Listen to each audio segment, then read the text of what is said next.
자니?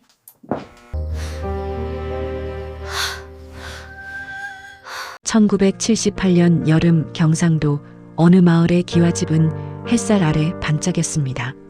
마을에서 가장 큰 집이었지요. 담벼락은 어른 키의 2배는 되었고 대문 앞에는 도라르방처럼 큰 장승이 서 있었습니다.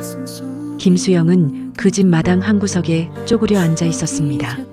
16살, 검은 고무신 한 짝이 벗겨져 있었고 맨발의 발가락으로 땅바닥에 선을 그었다 지우기를 반복했습니다. 수영아, 빨래 다 걷었냐? 어머니 방 여사의 목소리가 안채에서 들려왔습니다. 수영은 대답 대신 고개만 끄덕였지요. 어머니는 보지 못했을 겁니다. 하지만 상관없었습니다. 어차피 대답은 중요하지 않았으니까요. 이 집의 주인은 김 회장이었습니다. 마을 유지, 읍내에 정미소 2개와 농협 이사직을 갖고 있었지요. 사람들은 그를 회장님이라 불렀습니다. 이 집의 장남 민석은 김 회장이 죽은 첫 부인에게서 얻은 귀한 독자였습니다. 3대 독자이자 집안의 기둥, 명문대 법대생. 아버지는 그를 볼 때마다 우리 가문의 희망이라며 입이 귀에 걸렸습니다. 민석은 태어날 때부터 이성의 주인이었지요. 반면 수영은 철저한 이방인이었습니다. 수영의 어머니는 5년 전 김 회장의 후처로 들어왔습니다. 그때 어머니의 손에는 11살 난 수영이 들려 있었지요.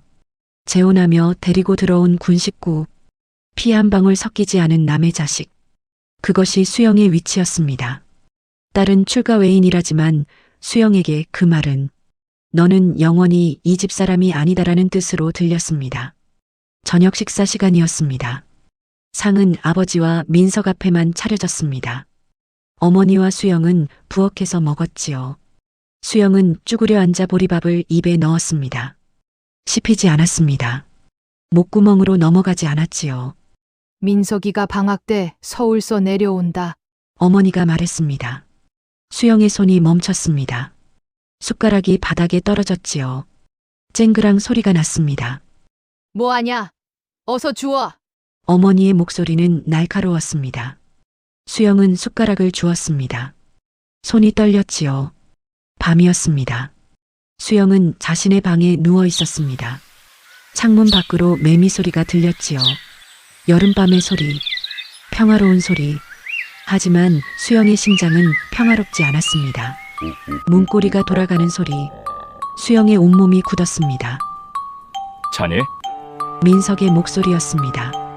낮고 부드러운 목소리, 밖에서 듣던 그 목소리, 예의 바른 대학생의 목소리. 하지만 이 방 안에서 그 목소리는 다른 의미를 가졌습니다. 수영은 눈을 감았습니다. 숨을 참았지요. 자는 척을 했습니다. 작동하지 않을 거라는 걸 알면서도. 자는 척하지 마. 민석이 방문을 닫았습니다. 찰칵 잠그는 소리. 수영은 이불을 더 끌어올렸습니다. 턱까지, 코까지. 너는 내 거야. 알지? 민석의 손이 이불을 잡았습니다. 천천히 끌어내렸지요. 수영은 저항하지 못했습니다. 몸이 얼어붙었으니까요. 어디서 굴러먹다 온 게 내 덕에 이 집에서 밥 먹는 줄 알아? 민석의 속삭임은 뱀처럼 차가웠습니다. 다음 날 아침이었습니다. 수영은 어머니 옆에 섰습니다. 부엌, 간장 냄새와 된장 냄새가 섞여 있었지요. 엄마, 수영이 입을 열었습니다. 목소리가 떨렸습니다. 민석 오빠가 저한테 뭐, 어머니가 칼질을 멈췄습니다. 수영을 돌아보았지요. 수영은 말을 이어가려 했습니다. 하지만 어머니의 눈빛을 보고 멈췄습니다. 내가 오빠 공부에 방해되게 굴어서 그렇다. 어머니가 말했습니다. 칼질을 다시 시작했지요. 도마 위에 무가 잘렸습니다. 뚝, 뚝, 뚝. 조용히 지내라. 민석이는 우리 집안을 일으킬 주인이다. 아버님이 얼마나 아끼시는데 우린 죽은 듯이 살아야 해. 수영은 더 이상 말하지 않았습니다. 입을 다물었지요. 말해봤자 소용없다는 걸 알았으니까요. 장마가 시작되었습니다. 비는 사흘째 내렸지요. 마당에 무릉덩이가 생겼습니다. 수영은 처마 밑에 서서 비를 바라봤습니다. 담벼락은 너무 높았습니다.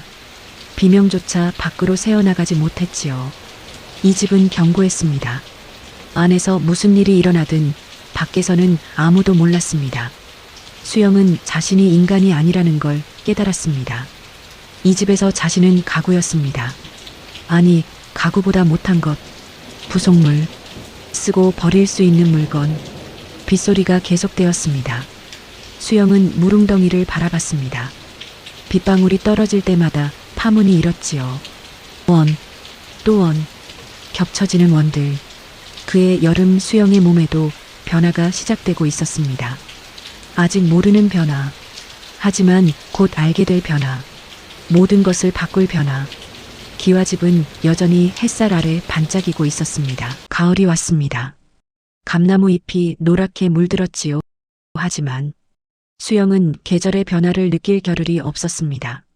아침마다 속이 울렁거렸습니다. 화장실로 달려갔지요. 아무것도 나오지 않았지만 구역질은 멈추지 않았습니다. 수영은 변기를 붙잡고 숨을 몰아쉬었습니다. 너 토하냐? 어머니가 화장실 문 밖에서 물었습니다. 짜증 섞인 목소리였지요. 체했나 봐요. 수영이 대답했습니다. 거짓말이었습니다. 수영도 알고 있었지요. 무엇이 문제인지 치마가 끼기 시작했습니다. 수영은 허리춤에 복대를 둘둘 감았습니다. 숨을 참고 조였지요. 아파도 참았습니다. 들키면 안 되었으니까요. 학교에 갔습니다. 친구들이 쉬는 시간에 떠들었지요. 수영은 창밖만 바라봤습니다. 운동장에서 남학생들이 축구를 했습니다. 공이 굴러갔습니다. 누군가 달려가서 찼지요. 평범한 풍경 수영과는 상관없는 세계. 수영아, 너 요새 이상해. 짝꿍 미숙이가 말했습니다. 수영은 고개를 돌렸지요. 무슨 소리야? 안색이 안 좋아. 아픈 거 아니야? 아니야, 괜찮아. 수영은 웃으려 했습니다. 입꼬리를 올렸지요. 웃음이 아니었습니다. 경련에 가까웠습니다. 겨울이 되었습니다. 복대로는 더 이상 숨길 수 없었지요. 수영은 민석이 버린 낡은 잠바를 걸쳤습니다. 헐렁했습니다. 그게 다행이었지요. 어느 날 저녁이었습니다. 수영은 부엌에서 설거지를 하고 있었습니다. 그릇을 닦다가 갑자기 속이 뒤집혔지요. 수영은 싱크대를 붙잡았습니다. 왜 그러냐? 아버지의 목소리였습니다. 수영은 고개를 들었지요. 아버지가 부엌 입구에 서 있었습니다. 아무것도 아니에요. 얼굴이 왜 그 모양이냐? 아버지가 다가왔습니다. 수영은 뒤로 물러섰지요. 하지만 싱크대가 등을 막았습니다. 아버지의 손이 수영의 잠바를 잡았습니다. 확 잡아당겼지요. 단추가 튕겨나갔습니다. 수영의 배가 드러났습니다. 시간이 멈췄습니다. 아버지의 얼굴이 일그러졌습니다. 분노, 혐오, 그리고 무언가 더 깊은 것, 수치심. 이게 뭐냐? 아버지의 목소리는 낮았습니다. 낮은 목소리가 더 무서웠지요. 아버지, 그 입 닥쳐라. 아버지가 상위에 잿더리를 집어들었습니다. 수영을 향해 던졌지요. 수영은 팔로 얼굴을 가렸습니다. 잿더리가 어깨를 맞았습니다. 쿵 둔탁한 소리. 누구냐? 누구 새끼야? 아버지. 저는 가문의 수치가 어디서 근본 없는 짓을 하고 난리야. 아버지는 더 이상 듣지 않았습니다. 방으로 돌아갔지요. 쿵쿵 발소리가 멀어졌습니다. 수영은 그 자리에 주저앉았습니다. 바닥이 차갑다는 걸 느꼈지요. 그게 전부였습니다. 아픔도 두려움도 느껴지지 않았습니다. 그냥 차가웠습니다. 다음 날 아침 집안은 소란스러웠습니다. 아버지가 민석을 불렀지요. 민석은 서울에서 급히 내려왔습니다. 거실에 아버지, 어머니, 민석 그리고 수영. 네 사람이 앉아 있었습니다. 누구냐? 아버지가 물었습니다. 수영은 입을 열지 못했지요. 동네 애들 중에 누구인지 말해라. 수영은 고개를 저었습니다.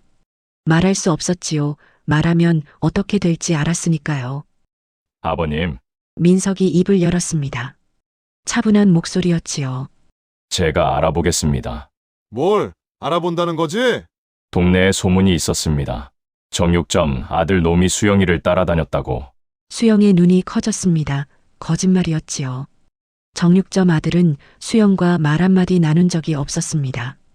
그 자식이 그랬어? 말해봐! 아버지가 물었습니다. 수영은 고개를 저으려 했지요. 하지만 민석이 먼저 말했습니다. 확인해 보겠습니다. 사흘 뒤 정육점 가족이 마을을 떠났습니다. 한밤중에 짐을 싸서 트럭에 실고 떠났지요. 수영은 그 소식을 들었습니다. 그 집 아들놈이 인정했대. 어머니가 말했습니다. 수영은 아무 말도 하지 않았지요. 할 말이 없었습니다. 민석은 다시 서울로 올라갔습니다. 떠나기 전 수영의 방에 들어왔지요. 잘 처리했지? 민석이 웃었습니다. 환한 미소였습니다. 수영은 그 미소를 바라봤지요. 괴물의 미소. 너는 입 닥치고 있어. 알겠지? 감히 내 앞길 막으려고? 그럼 넌 죽는 거야. 수영은 대답하지 않았습니다. 민석은 상관하지 않았지요. 문을 닫고 나갔습니다. 수영은 학교를 그만뒀습니다. 아버지의 명령이었지요. 집 밖 출입도 금지되었습니다.